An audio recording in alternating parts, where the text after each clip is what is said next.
I can carry the energy or even allow the Sasquatch to look through my eyes. And I taught that as well through the event to different people. And speak through my mouth too. And it's quite easy because they're gentle, they're nice energy, compatible, very, very, what's it called, well-mannered at that level. They wouldn't just etiquette. They wouldn't just push themselves into a person like that. But that's their normal.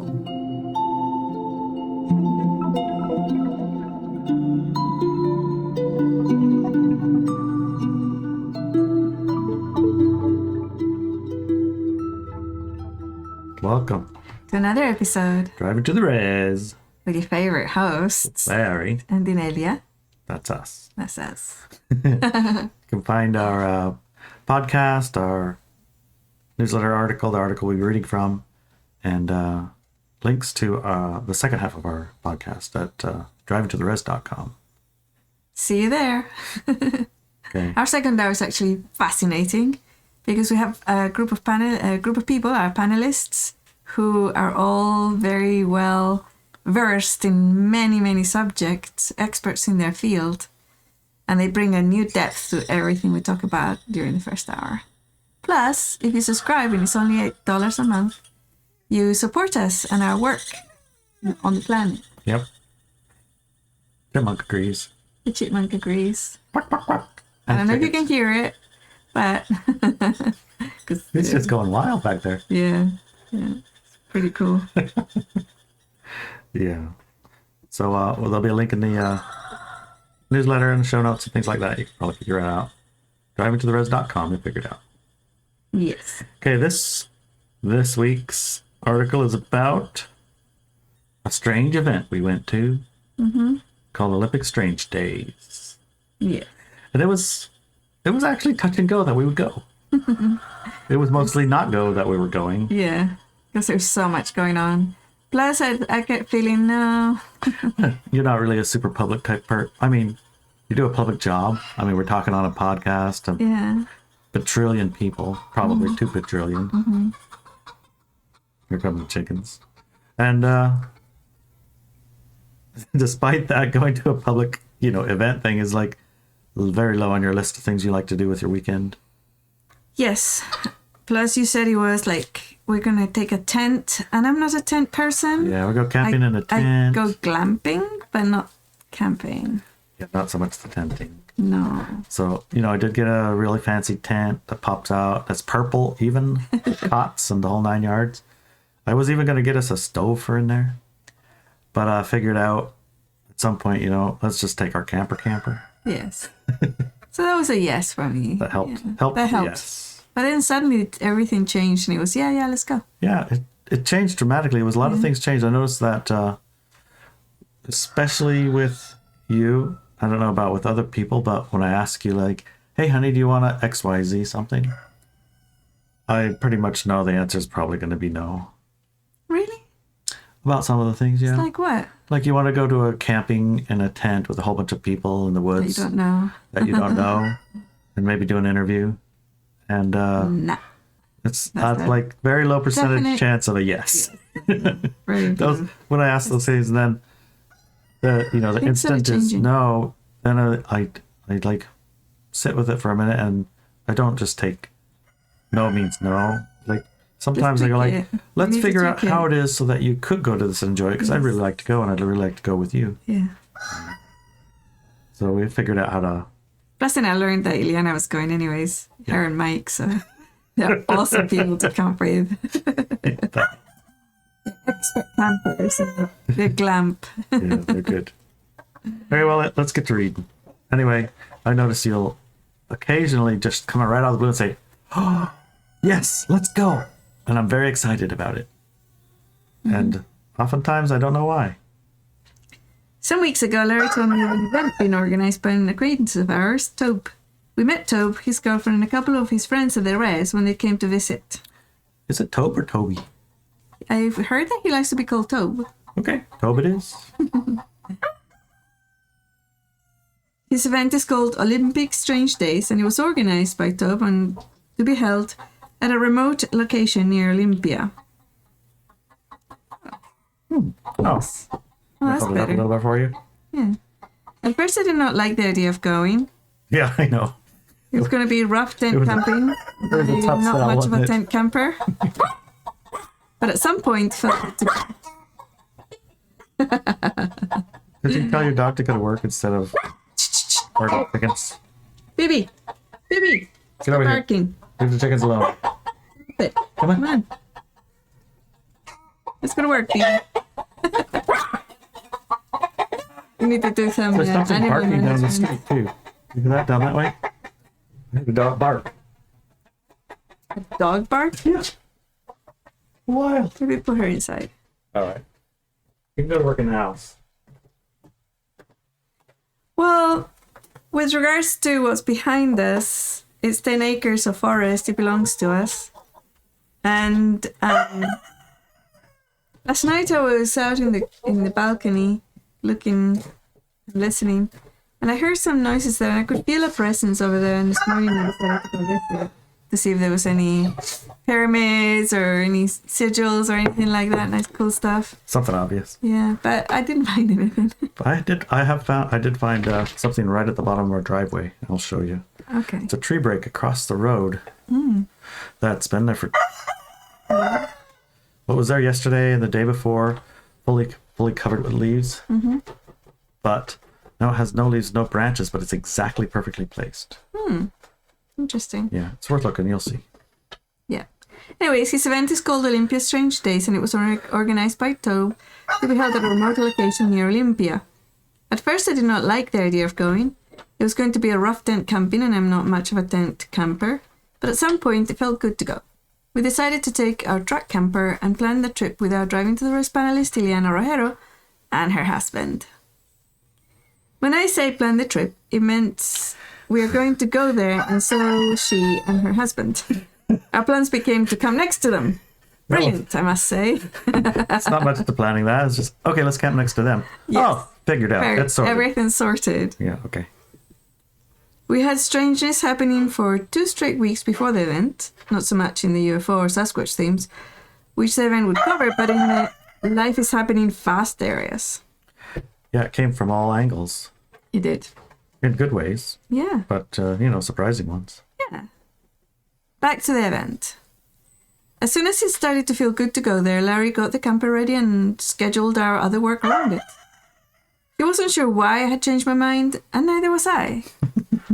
I don't often get information about why things happen. That's what I was like, oh, we're going? And you're going? Yeah. And you want to? So some of the Nico language that I have is I feel sick or uncomfortable about things. Yeah. And then I have to look and, change or tweak things all around until it feels good. Okay. One of the strange things was that when we set off, the map said it was 3 hours away. We could push it to 4 because the last bit was pretty bad. Yeah, we had intended to arrive on Monday. This is Friday.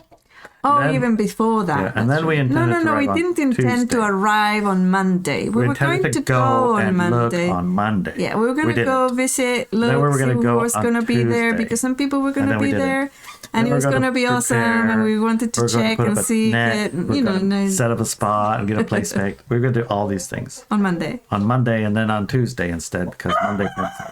And then Monday and Tuesday were filled with other stuff. And so we didn't do it on Wednesday because we have that filled already too. Yes. And Thursday is the day that you're supposed to show up. Right. I think we did show up on Thursday. We did. So Thursday We were supposed morning, to go. at 5 o'clock we woke up. We were going to go. Yeah, we're going to that go time? early because 3 hours gets us there around 8. Yeah, we're going to Then meet we'll be up at the Miliana, her top, hubby, meet on Eliana. the way. We're going to be at the store we're supposed to meet up at 8 in the morning or 9 in the morning and then drive up together. Mm-hmm. Yeah. So we left at noon. Yes. We left at noon, thinking we'd be there at 4. Yeah. Still in time for the event, still in time for when things start. I mean, most everybody else is just getting there and getting sorted and setting up their tents and things. So we're a little bit behind schedule, but not terribly so. Yeah. I mean, a week behind, but only a few hours by the day. Well, So we set up at noon from the house. yeah. We got there at 9 p.m. p.m. It took us 9 hours. It took us 6 hours to get to Squim, and we go to Squim all the time. It takes 2 hours to get to Squim. It's a 2-hour drive. 2-hour drive. It took us 6. Yeah, that was interesting. I mean, we did a few stops. We did stop at the tractor store to watch the new puppy. We stopped at the usual store to get some food for the trip. Normal stuff. The normal stuff. Go get some bread. Go get some sandwich meat. Go get some orange juice. Not a big deal. Not large. Let's go shopping and check every aisle for what's the possibilities. No, we were quite fast. And then fast. sit there in the corner and have an espresso at wherever and look for aliens for an hour. No, it was go shopping and get the stuff and go. Yeah. Very fast. Where else do we stop? I was the Shaman Shack for a little while when we set off. We came back home, then back to the Shaman Shack. That added a little bit, but everything the half an hour. If you add up all the half hours, you're talking about an hour and a half. Maybe, yeah. 2 on the outside. Maybe. So that would make it like 6 hours altogether to get to the event place. No. 5 hours, at least 4 hours unaccounted for. Yeah. So anyways, that was weird. Yeah. Anyway you look at it, you can skip to here. Okay. Anyway you look at it, it's not 9 hours to get there. I wonder how long it took Ileana and Mike. Because it was supposed to take an hour and a half from their house. Yeah, I think it took them a little bit longer 2 hours, because the potholes, a little bit of road. Yeah. Right here. It does not equal 9 hours. It took us 6 hours to get to Squim, which we go all the time. It's 2 hours away from Squim. The map said it was 1.5 hours to the event location. It took us 3 from Squim. Anyway. On the way, I did my family tradition of letting the areas and their caretakers know we're coming or driving through, who we are, what we're doing there, and how long we plan to stay. When it comes to Sasquatch events, I find that the speakers and some participants bring their Sasquatch with them. For this event, I could feel the local Sasquatch. They were more numerous than the tribes where we live at, and also it felt like they were more influential somehow. I also felt the awareness of Sasquatch that were connected to the different people who were at the event. So it's like here you say the participants bring their Sasquatch. What do you mean by that? So there's some people who were there. I mean, there was more than just Sasquatch people there. There were some UFO people, some RV people, remote viewing, and some other things, spirits and ghosts and stuff like that also. But the people who were connected with the Sasquatch, quite strongly connected with them, it felt like they were bringing their Sasquatch with them.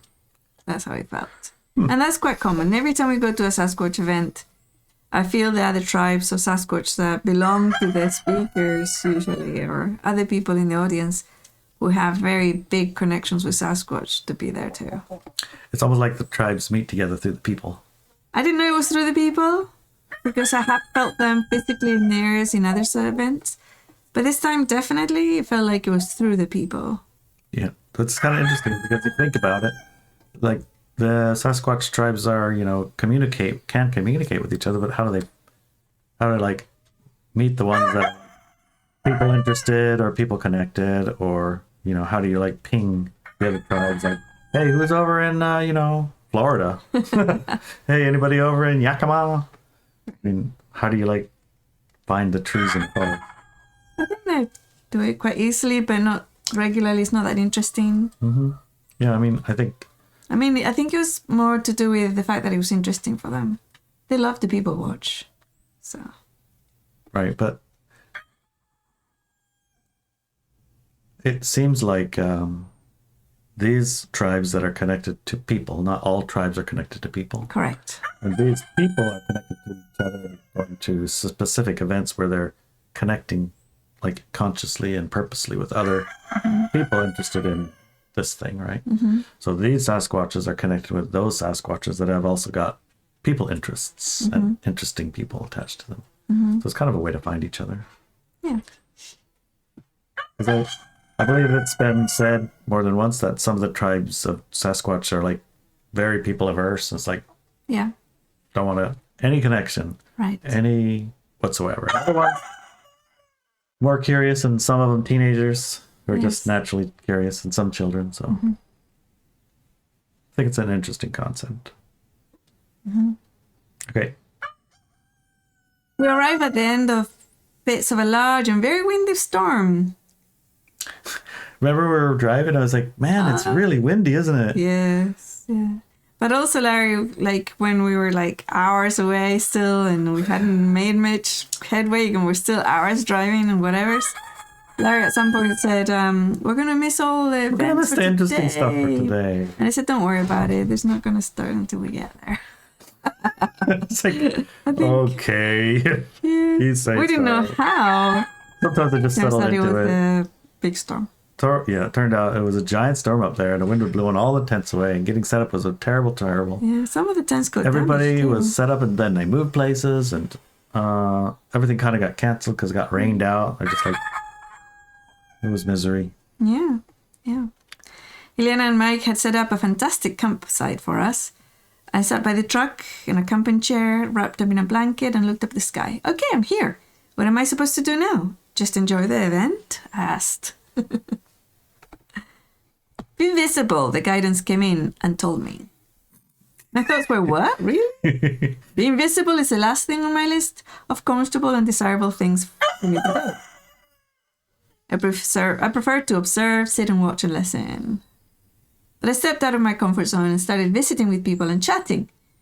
Larry and Ileana were very surprised that I would go off without them to the group campfire to talk to, and meet people. A regular social butterfly, Larry called me. Like, we're eating, and she's like, okay, I'm going to go early and go meet with the people and talk with them and visit. I'm like, what? We came away with some wonderful connections and met some amazing people. Yeah. Penny, Barb, Rich, and Simeon. Simeon, Dr. Simeon. Yeah. Dr. Hine. They're very interesting people. Very interesting people. Yeah. Dr. Simeon taught everyone his version of remote viewing called resonance viewing. It was a great exercise and had a good learnings from it. It's awesome stuff. Did you notice the resistances to the training? Like in the opening the portal and freezing our butts off. And... I know. Those were resistances. I think they were side effects. Well, people were like very resistant to, I don't want to do it now. And then the next day, oh, I don't want to do it now because of this. And so it'd be half better the people left to people were go gone. Somewhere. Yeah. So that's the kind of thing I was talking about. Yeah, you're right. Yeah, I hadn't noticed, but now that you mention it. When I think of connections, especially with Penny and Barb, it feels to me that a great big world of possibilities and Sasquatch awareness is ready for us to explore together. A new puppy, Chinook, became the camp puppy, and we're going to talk about him next week. Yeah. And it was loved and cared for by many of the participants. Only mildly interruptible. I mean, he only interrupted mildly. Very mildly. For a 10-week-old puppy on his first trip. He was amazing. He was remarkable.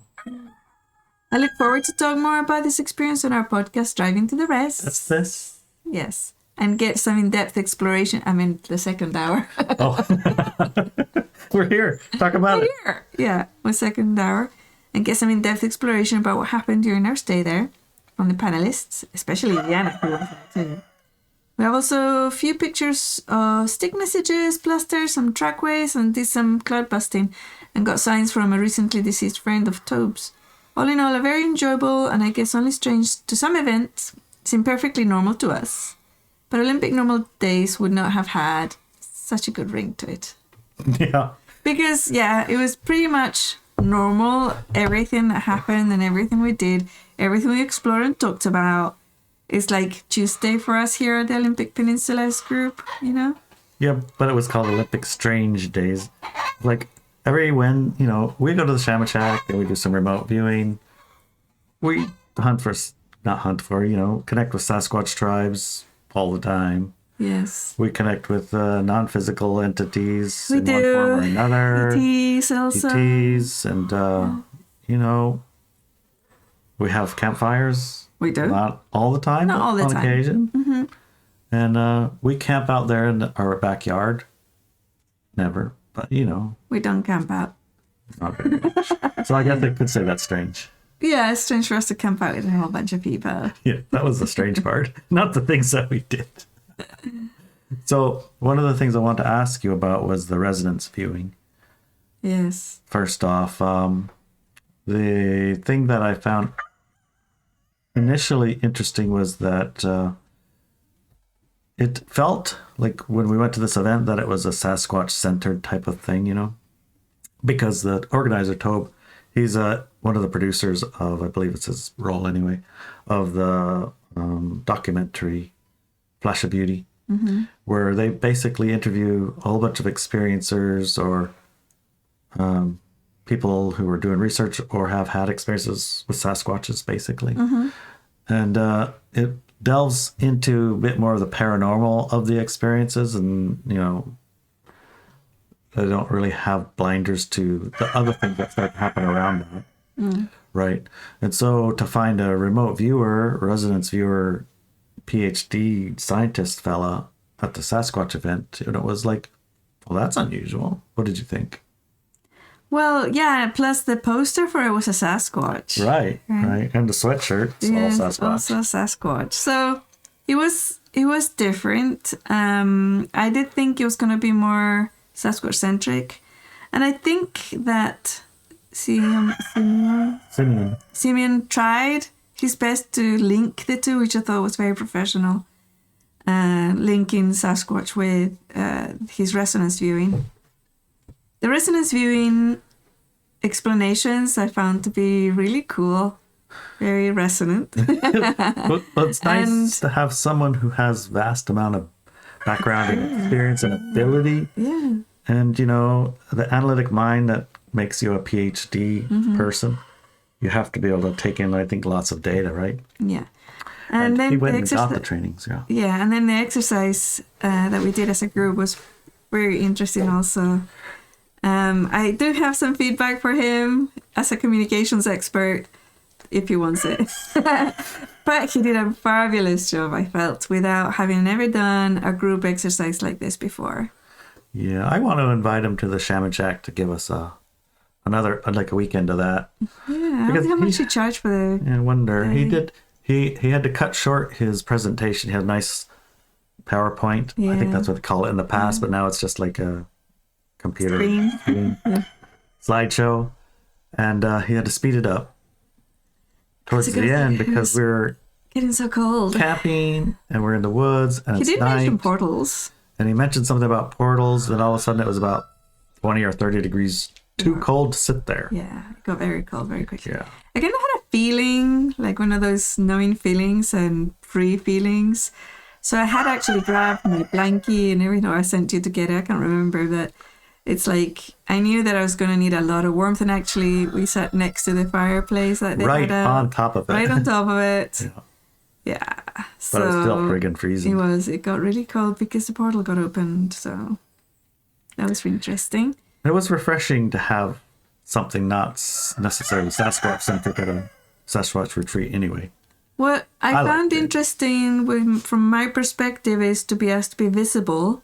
And then when the request came to share, I had already checked to see, okay, so like to the Sasquatch Collective, I asked them if you want me to share any of our experiences stories that we've had. They have been encouraging me for Larry and I to write a book around all of our encounters with them.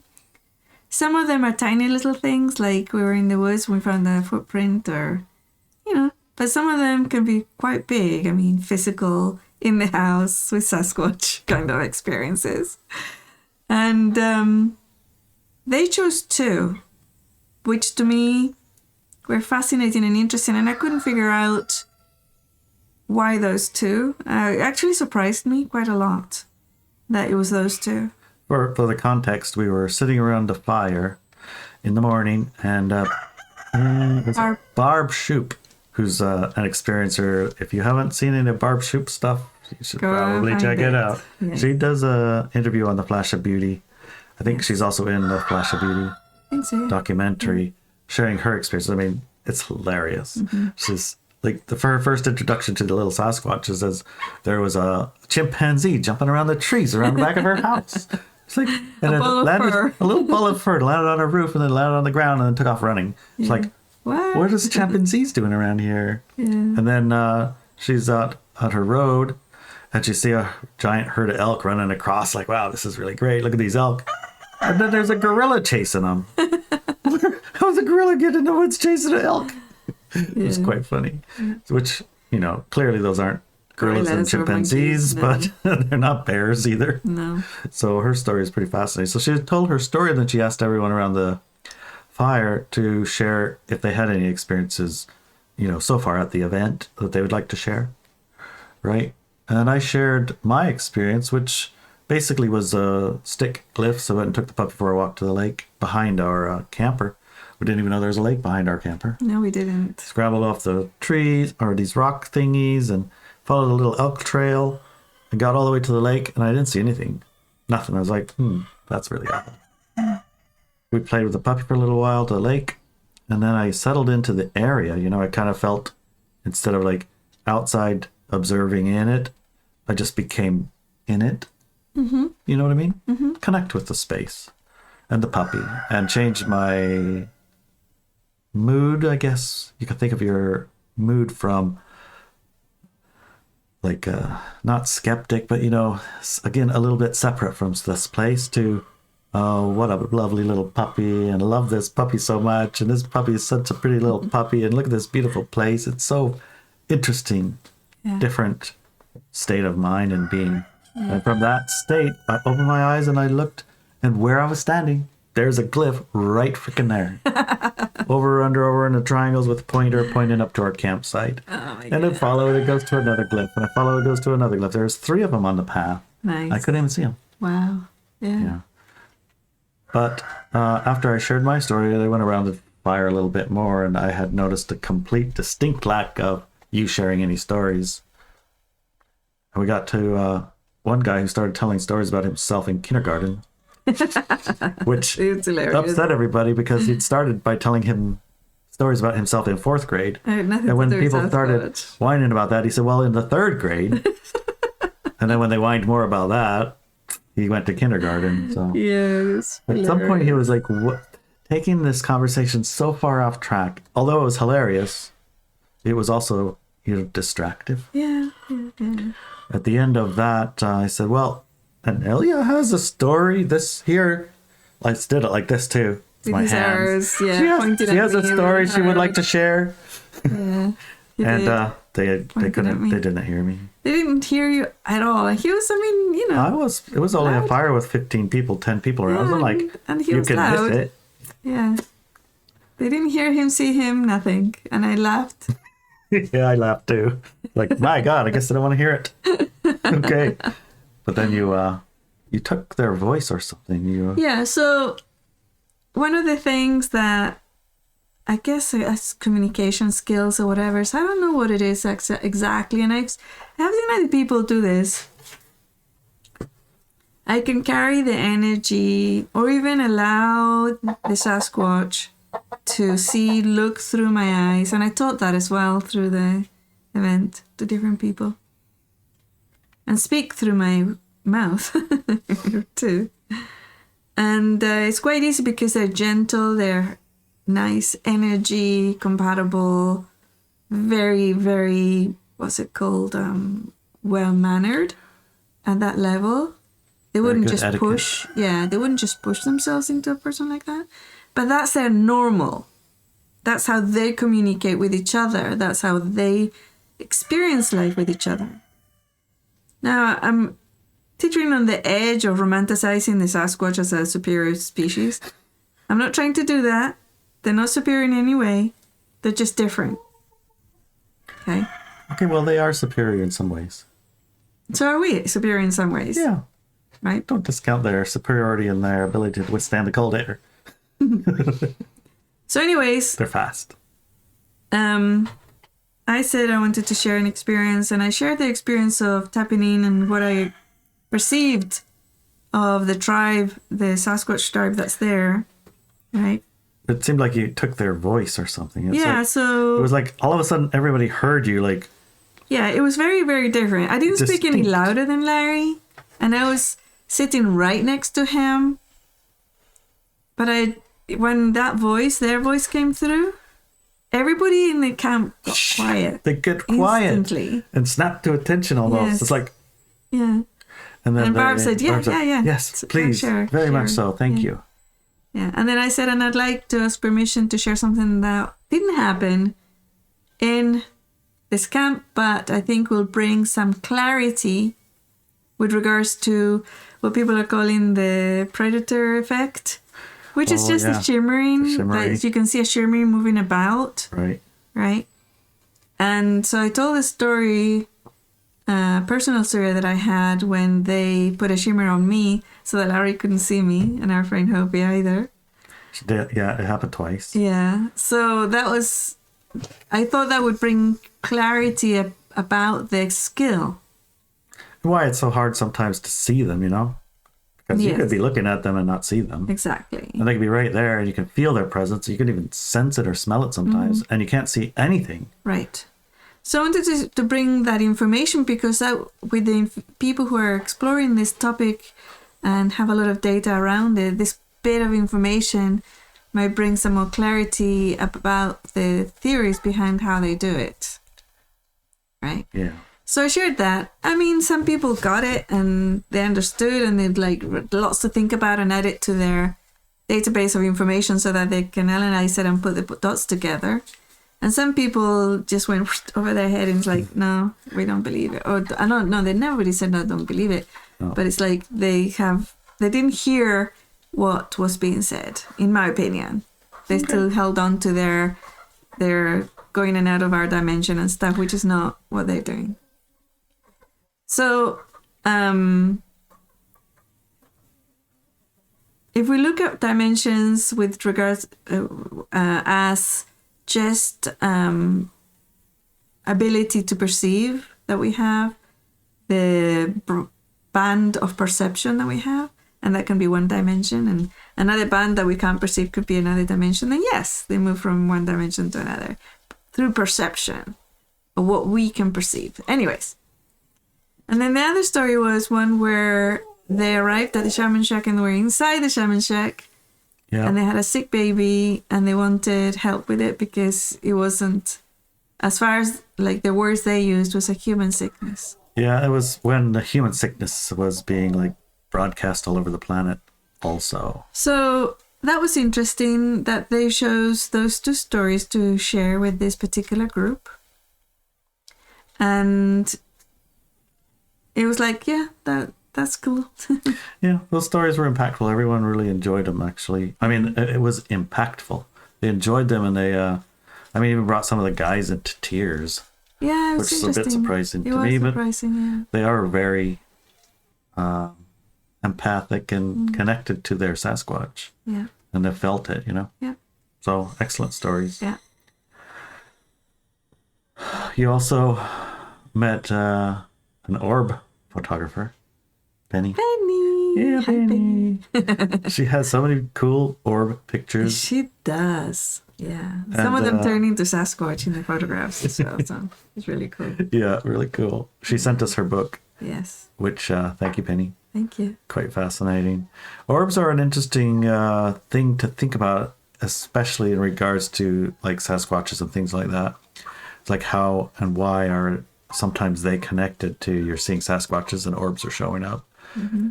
Well, that's the same question as why when you're seeing or connecting with Sasquatches do you start seeing UFOs and they start showing up, or aliens or spirits or other things outside your normal, I guess, band of perception and normal world, which I think is what Tobe's trying to call strange. Mm-hmm. Everything outside the normal band of perception. Yeah, I agree with that statement. Which I asked you specifically, black and white question. What the heck is it? How come Sasquatches and UFOs get connected? I mean, why? Why is it when you see Sasquatch, you see UFOs sometimes now? I mean, I have shirts now and a hat. As a UFO with a little beam sucking up Sasquatch. And I remember you answered, and it made so much sense to me. Yes. I mean, the answer basically is the answer for everything. Mm-hmm. Everything. All of the questions you have. But I really think that we should save it for the second hour. We will. Because that answer is something you got to earn. Yes. Right?